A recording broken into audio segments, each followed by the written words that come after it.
வணக்கம். இந்திராமா பேசுகிறேன். இன்னைக்கு நம்ம என்ன செய்ய போகிறோம்னா, இந்த வெயிலுக்கு இதமாங்க கம்மங்கூழ் எப்படி செய்யலாம்னு வாங்க வீடியோக்குள்ளே போய் பார்க்கலாம்.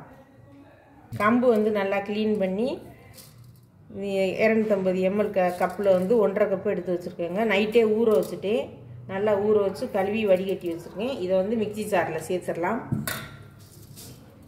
சேர்த்து அரைச்சிட்டு உங்கள்கிட்ட காமிக்கிறேன். பாருங்க, இந்த மாதிரி நல்லா ரவை மாதிரி உடச்சிருங்க. முழு கம்பு வந்து இருக்கக்கூடாது, இந்த மாதிரி ரவை மாதிரி இருக்கணும். நல்லா தண்ணி வடிகட்டிட்டிங்கன்னா இந்த மாதிரி பொழுன்னு வந்துடும். இந்த மாதிரி இதை வந்து தண்ணி கொதிச்சுக்கிட்டு இருக்குது. கூழ் வந்து எப்படி செய்யலான்னு பார்க்கலாம். தண்ணி வந்து நல்லா கொதிக்கிற பக்குவத்துக்கு வந்துருச்சுங்க. இப்போ இந்த மாவை கொட்டி இப்படி கிண்டிக்கிட்டே இருக்கணுங்க. கட்டிப்படாமல் கிண்டிக்கிட்டே இருக்கணும். இது எல்லாம் மாவு சேர்த்துட்டு உங்கள்கிட்ட காமிக்கிறேன். பாருங்க, மாவெல்லாம் எல்லாம் போட்டாச்சுங்க. இந்த அளவு கெட்டியாக இருக்குது. இன்னும் இது நான் அந்த குருணை எல்லாம் வெந்து அந்த நொய்யெல்லாம் வெந்துருச்சுன்னா, கம்பில் வந்து நெய் அப்படியே ரவை மாதிரி இருக்குல்ல, அதெல்லாம் வேக கெட்டியாயிடும். இப்போ நம்ம தேவையான அளவு கல் உப்பு சேர்த்துக்கலாங்க. இப்போ 1-2 இருக்கிற கட்டியெல்லாம் அப்படியே வேக கரைஞ்சிடும். நமக்கு கிண்ட ஒரு 3/4 டீஸ்பூன் வந்து கல் உப்பு சேர்த்துக்கலாம். நல்லா வேகட்டும். வெந்துட்டு நான் கரண்டினால் எப்படி நம்ம தண்ணியில் வந்து அப்படியே கரண்டியில் எடுத்து அப்படியே குண்டாக விடணுங்க. அது விடும்போது நான் காமிக்கிறேன். இது நல்லா வேகட்டும். இறக்கும்போது நான் காமிக்கிறேன். இந்த மாதிரி அல்வா பதத்துக்கு தான் இருக்கணும். அதுதான் நமக்கு கரைக்கும் போது அந்த சாப்பிடும்போது அந்த நல்ல வலுவலுப்பு கிடைக்கும். கட்டியாட்டம் ஒரு சிலர் வந்து கட்டியாக செய்கிறாங்க. அந்த மாதிரி செய்யக்கூடாது. களி இப்படி செஞ்சு பார்த்தோம்னா ஒட்டக்கூடாது கையில். இப்படி தண்ணி பக்கத்தில் வச்சுக்கணும். இப்படி இட்டு பார்க்கணும். இந்த மாதிரி ஒட்டக்கூடாது கையில். இப்போ வெந்துருச்சுன்னு அர்த்தம். நான் இறக்கிட்டு காமிக்கிறேன். கூழ் நல்லா வெந்துருச்சுங்க. கம்மங்கூழ் வாங்க. மோர் வந்து இந்த மாதிரி நல்லா சீப்பி எடுத்து வச்சுக்கோங்க. இந்த மாதிரி நல்லா கட்டி இல்லாமல் சீப்பி தண்ணியாக கொஞ்சம் நல்லா மோர் இந்த மாதிரி எடுத்து வச்சுட்டு லைட்டாக அந்த மோரை தொட்டுட்டு இதெல்லாம் வளைச்சி விட்டுருங்க.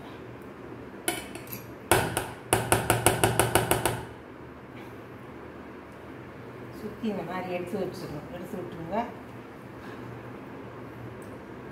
இந்த தண்ணியில் இந்த மோரில் வந்து இந்த கரண்டி இப்படி இட்டுருங்க. இட்டுட்டு பாருங்க,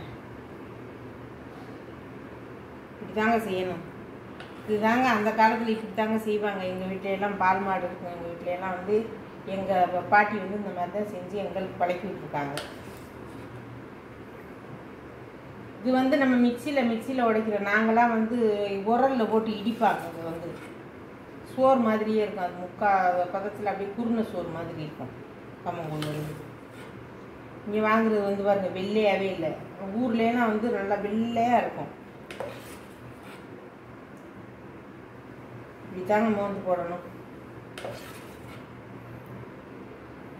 இது கொஞ்சம் ஆற விட்டி கரைச்சிட்டு உங்கள்கிட்ட காமிக்கிறேன். வெங்காயம் போட்டு சாப்பிட்டா அருமையாக இருக்குங்க இந்த வெயிலுக்கு. இது மீதி வைக்கிறது வந்து நம்ம சர்க்கரை நெய் போட்டு சாப்பிட்டா அருமையாக இருக்குங்க. இந்த சூடோடு வந்து கொஞ்சம் நெய் சர்க்கரை போட்டு கிண்டிட்டு சாப்பிட்டோம்னா அருமையாக இருக்கும். இது அப்படியும் சாப்பிட்லாம். குழந்தைங்களுக்கு கொடுக்கலாம். ரொம்ப நல்லது, சத்தானது.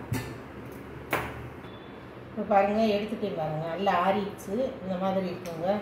இந்த மாதிரி தள்ளன்னு இருக்கணும். கட்டியாக இருக்கக்கூடாது. நான் இப்போ உங்களுக்கு கரைச்சி காமிக்கிறதுக்காக கொஞ்சமாக கரைச்சி காமிக்கிறேன். 3 இது எடுத்துருக்கேன். இந்த மாதிரி நல்லா கிஸ்கு வச்சு நல்லா இது பண்ணிக்கோங்க. இல்லை கையை வச்சே கரைச்சிக்கலாங்க. கையில் கரைச்சாதான் அவ்வளோ டேஸ்ட்டாக இருக்கும். கையில் கரைச்சா எதுனா சொல்லுவீங்களோன்னு பயந்துட்டு தான் நான் அந்த விஸ்கில் அதை கரைக்கிறேன். இப்போ இதில் வந்து கொஞ்சமாக உப்பு போட்டுக்கலாங்க. உப்பு ஏற்கனவே நம்ம போட்டிருக்கிறோம். கொஞ்சமாக போட்டுக்கினா போதும்.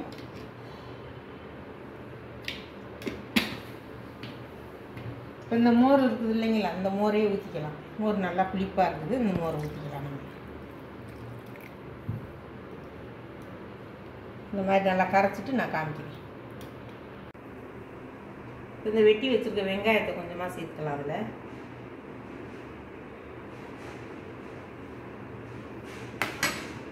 கருணக்கிழங்கு வறுத்துருக்கேங்க தொட்டுக்கிறதுக்கு. துவையலும் தொட்டுக்கலாம், துவையல் வேணாலும் தொட்டுக்கலாம், எது வேணாலும் இது கொஞ்சம் காம்பினேஷன் சூப்பராக இருக்கும். கீரை பொரியல் பண்ணிங்கன்னா இன்னும் ரொம்ப நல்லாயிருக்கும். முருங்கைக்கீரை பொரியல்.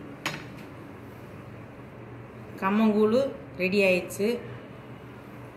இதே மாதிரி இந்த அளவுகளோடு நீங்கள் செஞ்சு சாப்பிட்டு பார்த்துட்டு இந்த வீடியோ உங்களுக்கு பிடிச்சிருந்ததுன்னா லைக் பண்ணுங்கள், ஷேர் பண்ணுங்கள், சப்ஸ்கிரைப் பண்ணுங்கள், பெல் பட்டனை கிளிக் பண்ணுங்கள்.